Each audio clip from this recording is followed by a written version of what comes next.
Pues nada, hola, buenos días, un saludo para Erri Colore. Yo soy Antonio Girón, soy director y productor audiovisual, investigo en ecología y sociología política y ahora estoy en Bilbao, en el Festival de Cine Invisible, con un proyecto que es una película documental y un libro que se llama Gotas que agrietan la roca y que gravita fundamentalmente sobre la labor de una de las organizaciones pioneras en la defensa de los derechos humanos en Colombia, que es el colectivo de abogados y abogadas José Alvear Restrepo. Aquí a mi izquierda, quien te voy a presentar ahora es el doctor Eduardo Carreño, que es uno de los fundadores de este colectivo por allá en el cambio de década entre los 70 y los 80.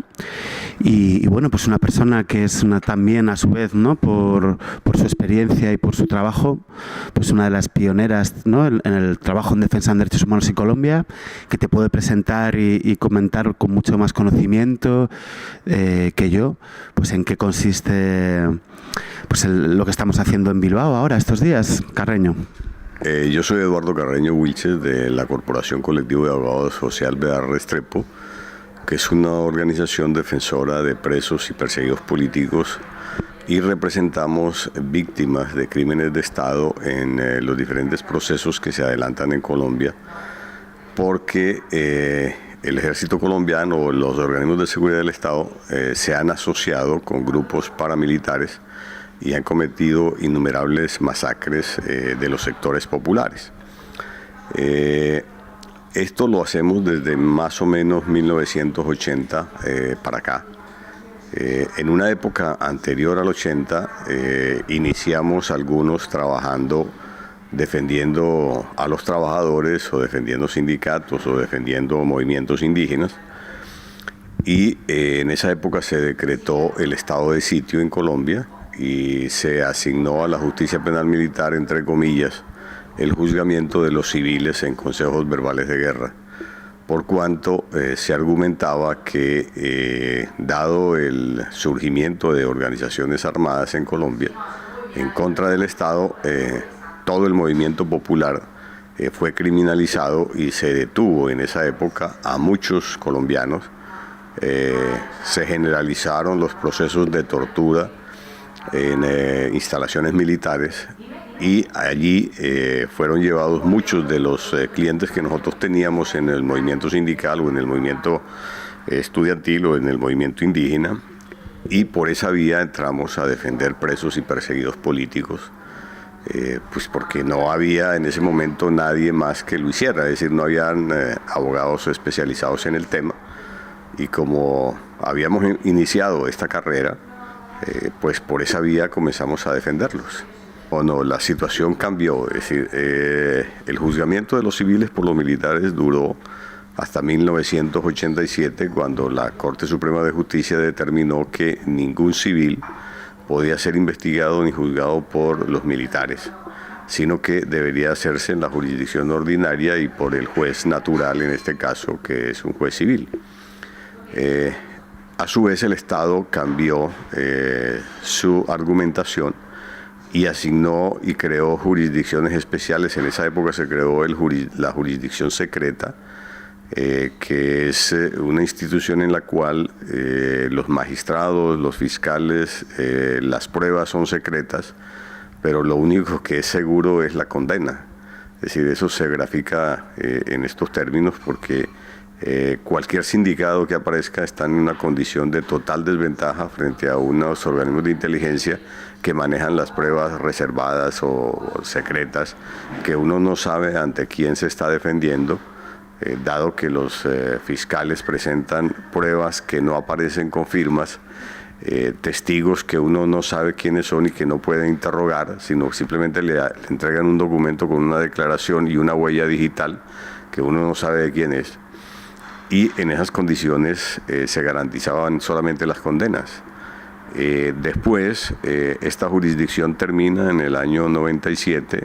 y aparecen jueces especializados para la lucha contra el terrorismo, y posteriormente se implementan, dadas las masacres que se han desarrollado en Colombia, jueces y fiscales especializados en derechos humanos y en derecho internacional humanitario, que existen hasta en la actualidad, y por esa razón se sigue defendiendo a las víctimas en estos escenarios. A su vez, se sigue manteniendo la justicia penal militar para casos en los cuales los miembros de la fuerza pública dicen o reportan que las muertes fueron ocurridas en combate, independientemente de que hayan sido grupos de delincuencia común o grupos paramilitares o grupos guerrilleros. Pero aquí también se ha logrado demostrar en determinados casos que lo que han hecho son ejecuciones de carácter extrajudicial o simplemente homicidios de personas en estado de absoluta indefensión y que los reportan como delincuentes dados de baja en combate para ganar méritos en lo que se conoce allá como falsos positivos, para que les reconozcan ascensos o les hagan cursos especiales o los manden en misiones al exterior o les den premios o condecoraciones especiales. Entonces, en ese sentido, pues se viene trabajando en la representación de las víctimas y en la defensa de presos y perseguidos políticos, de acuerdo con las circunstancias que se hayan presentado en el proceso histórico. En el proceso se han organizado algunos grupos de abogados en otras regiones del país y en Bogotá también. Pero son, igual lo decimos, muy pocos los abogados que actuamos en este tipo de procesos. Porque hay dificultades frente a los organismos de seguridad del Estado. Pero sí existen aproximadamente unos 50 abogados que defienden presos y perseguidos y representan víctimas de crímenes de Estado en este tipo de procesos. Pero esto es absolutamente insuficiente dado el volumen de víctimas que hay en el país. Para que se tenga una idea aproximada de lo que pasa, el informe oficial del Centro de Memoria Histórica, que es un documento oficial, reporta entre 1958 y el año 2012 cerca de 5.470.000 desplazados internos, 220.000 ejecuciones u homicidios, de los cuales el 82% son civiles. Se reportan igualmente unos 27.000 casos de secuestro realizados por la totalidad de los actores del conflicto. Tenemos unos 75.000 casos de detenidos desaparecidos. Tenemos oficialmente el dato de los presos y perseguidos que no aparecen en este tipo de informes, que son cerca de 10.000 a 11.000 prisioneros. Y casos de violaciones de carácter sexual que han denunciado las mujeres, se calculan cerca de 5.000 los casos, pero que todo esto nosotros consideramos son subregistros, porque en muchas regiones donde todavía sigue existiendo el paramilitarismo y hay un control muy fuerte de la fuerza pública, no hay todavía condiciones para que las personas se atrevan a denunciar quiénes son los autores de los crímenes o qué les pasó en el desarrollo del conflicto. Como muy bien dices, este grupo de abogadas y abogados construyen el eje principal y el protagonismo principal de la película y se enfrentan a situaciones de mucho riesgo, de muchos obstáculos, de muchos desafíos, precisamente por estar denunciando a los victimarios, por estar trabajando en la reconstrucción del tejido social y por la dimensión pública y política, no exclusivamente jurídica, que tiene su trabajo, ¿no? Para hacer la película elegimos 3 casos que nos parecían muy interesantes para componer, aún de una manera muy fragmentaria, un cierto relato de la historia reciente de Colombia, ¿cierto? Elegimos un caso que tenía que ver con el tema medioambiental, el tema de los derechos territoriales de las comunidades indígenas y campesinas, con una nación, con un pueblo indígena de los 50 y tantos que viven en Colombia, que es el pueblo Wiwa. El pueblo Wiwa lleva desde hace fácilmente, toda su historia, pero en los últimos 20-30 años enfrentando, por un lado, a las acciones paramilitares que incursionan en sus comunidades y en sus territorios, que les que llevan el terror a estas comunidades para desplazarlas y despojarlas, ¿no?, de sus derechos y de sus territorios ancestrales, debido fundamentalmente a los recursos estratégicos, mineroenergéticos, que se encuentran allá. Y el colectivo hace un trabajo muy importante con este pueblo, al igual que como con otros pueblos indígenas, con otro tipo de realidades no metropolitanas, sino ya rurales, regionales, en Colombia, donde el conflicto realmente es donde se vive, ¿no?, y se desarrolla con más virulencia, ¿verdad? Ese es uno de los temas de la película, uno de los, si quieres, de los 3 casos que elegimos, ¿no? Ese es uno. El otro es el caso del Palacio de Justicia, que es un caso también muy importante para comprender la historia reciente de Colombia, que lleva desde los hechos del Palacio, que son en el año 85, hasta el día de hoy. Pues hay una serie de familiares, hay una serie de víctimas, tanto de ejecuciones extrajudiciales como de desaparición forzada, como de torturas, que están buscando precisamente o a sus seres queridos, o están buscando que se haga justicia, y que lo que encuentran a su lado es persecuciones, amenazas, no solo a las víctimas, no solo a los abogados que las representan, sino también a los fiscales que se atreven a llevar estos casos, o a los propios jueces y juezas, como fue en este caso el Palacio de Justicia, que se atreven a emitir sentencias condenatorias, ¿no? Y el tercer caso que elegimos es un caso muy importante y que tiene mucho que ver con la situación de Euskadi, con la situación de Colombia, que es el derecho a existir políticamente y el derecho a la pluralidad política. En la realidad y en la historia reciente colombiana se vive a finales de los años 80 e inicios de los 90 un proceso de abandono de la insurgencia, de la lucha armada y de participación en la esfera política. Ese proceso se ve alimentado no solo por el adiós a la estrategia armada de los grupos insurgentes, sino por la articulación de un montón de actores, ¿no? Profesionales, académicos, políticos, sociales, que crean un movimiento que se llama Unión Patriótica. Este movimiento fue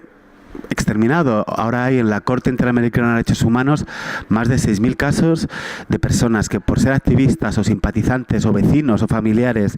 de este movimiento, que de alguna manera amenazaba la posibilidad de reparto del poder político frente a las élites tradicionales de siempre, bueno, pues por ello fueron asesinados, desaparecidos. Estos abogados del colectivo llevan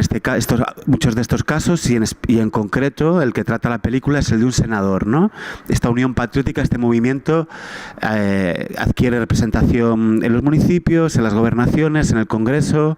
en el Parlamento, y muchos de sus principales líderes y dirigentes son asesinados, entre ellos Manuel Cepeda. El caso de Manuel Cepeda, que representa al colectivo,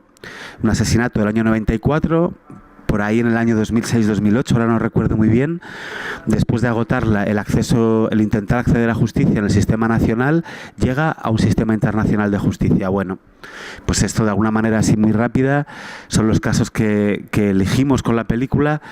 frente al enorme caudal, yo no sé, deben ser miles de casos, ¿no?, los que ha litigado y ha llevado el colectivo desde su fundación. Y lo que hicimos, además, que os invitamos a conocer,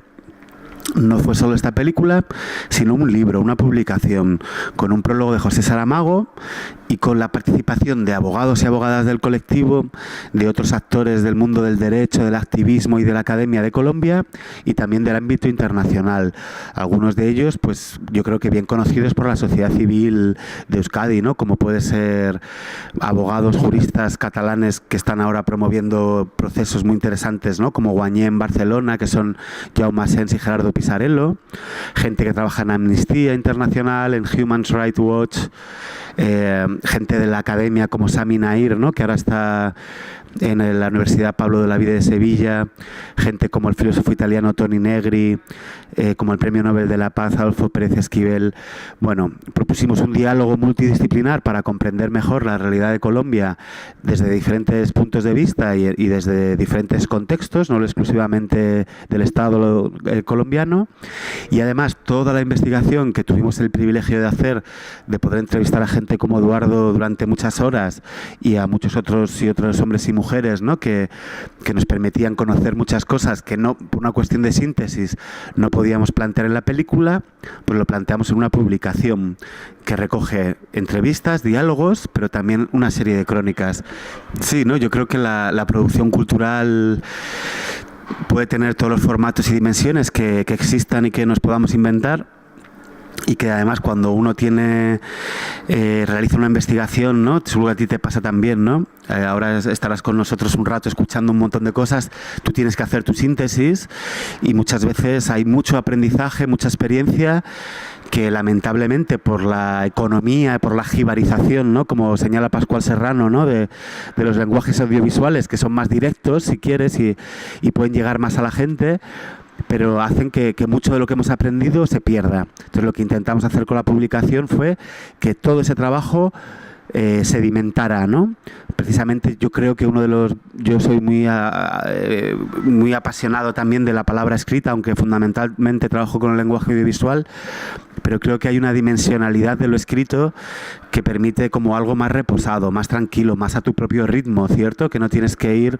con los ritmos que ya te marca los 2 minutos, los 10 o los 20, los que tienes que contar tu historia audiovisualmente. Y este material está en las librerías comerciales de Colombia y está incorporado a las bibliotecas de Ciencias Sociales y Humanidades, porque pensamos y sabemos que toda esa experiencia y esos conocimientos son la base. Tuvimos una vez, voy a terminar con esto, ¿no? Tuvimos una vez la oportunidad de entrevistar a una filósofa española maravillosa, muy interesante, ex consejera de Estado, que es Amelia Valcárcel, y hablábamos sobre la memoria y sobre los crímenes de la dictadura del franquismo. Y ella nos contaba que cada grupo humano, dependiendo de lo que quiere ser, va a contar un pasado de lo que ha sido, porque al referirse a ese pasado está construyendo sus horizontes de sentido, ¿no? Yo creo que precisamente la labor ética, política, vital, ¿no? de los defensores y defensoras de derechos humanos no solo son un patrimonio de la sociedad civil colombiana, sino de toda la gente que piensa que tenemos derecho a existir y a pensar desde diferentes puntos de vista las cosas, y sobre todo que tenemos la potencia y la inteligencia suficiente para plantear que hay una serie de bases y de reglas del juego que son fundamentales y que pasan mínimamente por algo tan elemental como el respeto a los derechos humanos y a los derechos sociales fundamentales, ¿no? Entonces, que toda esa experiencia es un patrimonio común que tenemos que poner en el lugar que merece, que ya lo estamos haciendo, y que eso significa además que estamos construyendo horizontes de sentido para estar en una sociedad y en una cultura donde esto no sea una pelea, como todavía sigue siendo, o un conflicto interpretativo, como todavía sigue siendo, sino un nuevo relato de lo que somos, o un otro relato que desde luego tiene en cuenta a todos los actores y a toda la complejidad y la diversidad, pero que apoya sus bases en cuestiones de puro sentido común, ¿no? No puede ser que se masacre a comunidades campesinas porque hay recursos estratégicos que le interesan a las multinacionales o a las élites clientelares de siempre. No puede ser que defensores como Eduardo o como tantos otros hombres y mujeres en Colombia, por tener el coraje y el valor de denunciar esas situaciones, sean perseguidos, sean estigmatizados, sean amenazados. Esta gente pone su propia vida en juego, y yo creo que esa perseverancia, como gotas que agrietan la roca, ¿no? Que es la metáfora y el título que hemos elegido para este proyecto, pues es un ejemplo. Es un ejemplo y es algo que tenemos que compartir y de lo que tenemos mucho que aprender la gente que venimos detrás, ¿verdad? Más joven, aprendiendo de otras experiencias y de otros conocimientos. Que va, no hemos tenido ningún tipo de problema y además sería muy prosaico, ¿no? Que nosotros fuéramos aquí planteando cualquier lectura en ese sentido, cuando realmente los perfiles políticos, públicos, jurídicos que hay que defender y que hay que conocer son otros y no los nuestros, ¿no? Son los del colectivo de abogados, son los de Eduardo, son los de todos estos hombres que llevan ahí toda su vida, ¿no? Nosotros fue un episodio y